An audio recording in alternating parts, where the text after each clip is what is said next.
Halo, selamat datang. Cerita ini tentang wanita yang mandi susu setiap hari, supaya dirinya tetap awet muda. Dan rakyat yang miskin bisa minum susu gratis setiap hari. Tapi mereka tidak tahu bahwa itu adalah air mandi wanita ini. Film ini berjudul Snow White and the Huntsman. Ratu Eleanor dari kerajaan Tabor berjalan-jalan di taman. Ketika melihat sekuntum mawar, jarinya tertusuk dan darahnya menetes. Dan dia berharap agar ketika bayinya lahir, bayi itu memiliki kulit seputih salju, bibir yang semerah darah, dan rambut sehitam malam.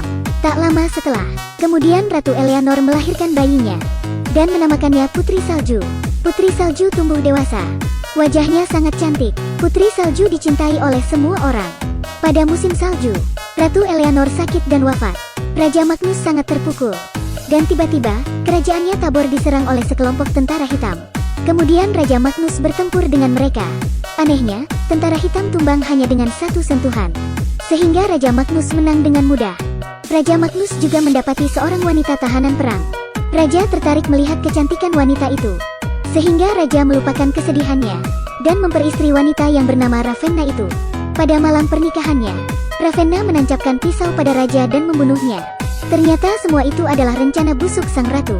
Pasukan Ravenna dengan cepat menduduki istana. Ravenna juga menghabisi nyawa orang-orang di istana dan mengurung Putri Salju di sebuah benteng yang tinggi. Dia menobatkan dirinya sebagai ratu, dan seluruh wilayah di kerajaan Tabor diselimuti kegelapan. Semua hangus, rakyat kehilangan tempat tinggal.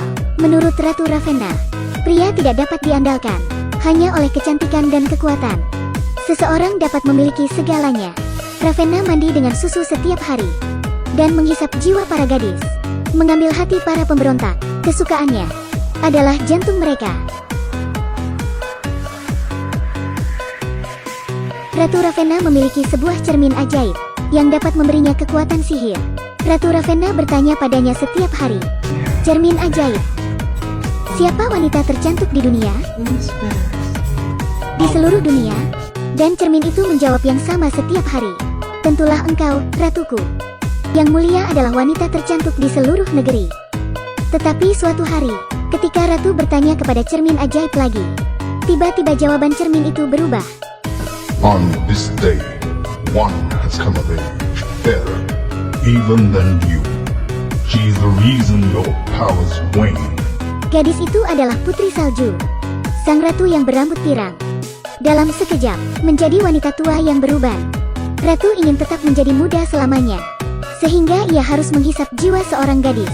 Ratu diberitahu oleh cermin ajaib bahwa jantung Putri Salju dapat membuatnya awet muda. Sehingga Ratu menyuruh saudaranya, Finn, untuk membunuh Putri Salju. Ketika Finn akan mengambil Putri Salju yang pura-pura tidur, tiba-tiba Putri Salju menancapkan pisau kepada Finn dan melarikan diri. Putri Salju berlari keluar istana. Para prajurit kerajaan mengejarnya. Dengan terpaksa, Putri Salju masuk ke saluran pembuangan dan keluar menuju tebing.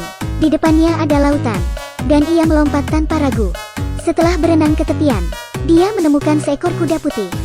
Ia melarikan diri tetapi kuda itu terjebak di lumpur. Para prajurit sudah semakin dekat. Putri Salju meninggalkan kuda itu. Para prajurit melihat Putri Salju masuk ke hutan gelap. Prajurit itu mengejar dengan ragu-ragu, karena hutan gelap sangat menakutkan, dipenuhi dengan makhluk-makhluk aneh, dan tidak ada yang bisa keluar dari sana. Keluar dari wilayah kekuasaan Ratu Ravenna. Ratu sangat marah ketika mengetahui hal itu, karena kekuatan Ratu tidak bisa menjangkaunya. Sehingga Ratu mencari seseorang yang cukup mengenal hutan gelap. Lalu dipilihlah seorang pemburu bernama Erik. Erik adalah salah seorang yang pernah ke hutan gelap. Namun Erik menolak permintaan Ratu untuk memburu Putri Salju. Ratu kesulitan dan akhirnya menjanjikan untuk membangkitkan istri Erik yang telah wafat. Akhirnya Erik setuju. Erik sang pemburu mendatangi hutan gelap beserta para pasukan Ratu Ravenna. Erik berhasil menemukan Putri Salju. Erik terlihat seperti orang baik di mata Putri Salju. Sehingga Putri Salju menceritakan bahwa Ratu menginginkan jantungnya, dan ketika kembali ke istana, mereka semua akan dibunuh. Maka Erik menyadari bahwa ia telah ditipu oleh Ratu, dan Erik mengingkari janjinya. Erik berbalik menyerang pasukan Ratu dan berhasil menaklukkan mereka. Erik membawa Putri Salju melarikan diri ke hutan gelap. Namun, tak sengaja menginjak sesosok makhluk besar, dan makhluk itu membanting Erik ke tanah. Dalam kegentingan itu, Putri Salju maju melawan. Tiba-tiba, makhluk itu tunduk oleh aura Putri Salju yang kuat.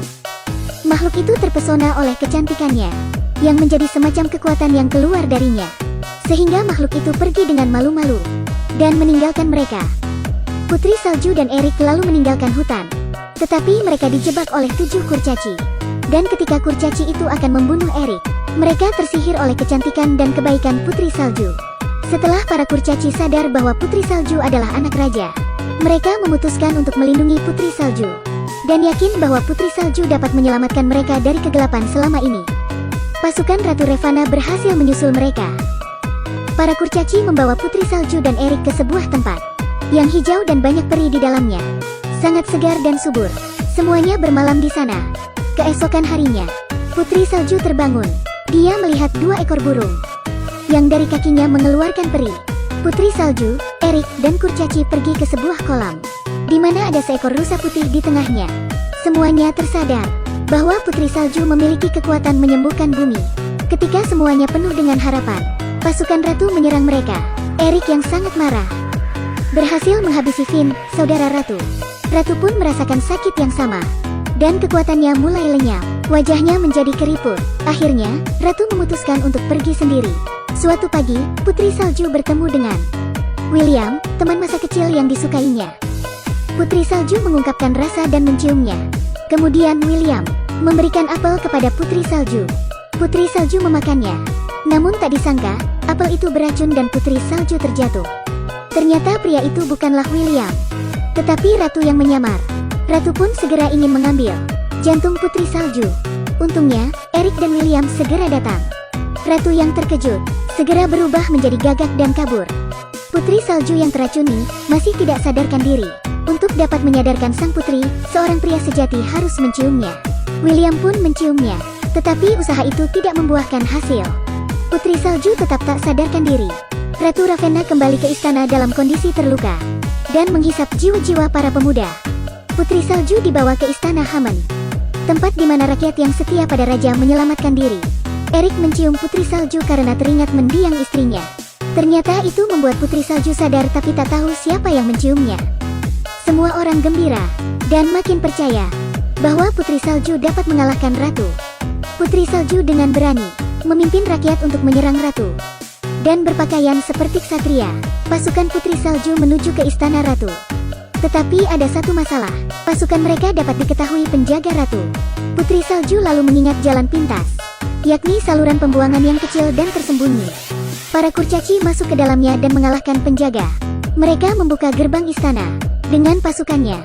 Akhirnya Putri Salju dapat menyerbu masuk. Putri Salju menyerang dengan gagah berani dan berhasil menemukan Ratu Ravana. Ratu Ravana memiliki pasukan yang terbuat dari kaca dan disihir, sehingga menjebak pasukan Erik dan William. Putri Salju terdesak ketika ratu ingin menikamnya. Tanpa sadar ratu sudah tertikam oleh pedang tepat di jantungnya dan menitikkan darah. Ratu Ravenna mati dan tubuhnya menua. Akhirnya, kekuasaan Ravenna runtuh dan Putri Salju menggantikannya secara resmi. Karena keberanian dan kebaikan hati Putri Salju, rakyat dan semua makhluk hidup kembali pulih dan hidup bahagia. Film ini diakhiri dengan adegan Putri Salju menatap wajah Erik sang pemburu yang akan pergi. Itulah akhir kisah mereka berdua, tidak seperti dongeng biasanya, bukan? Selesai. Terima kasih sudah menonton.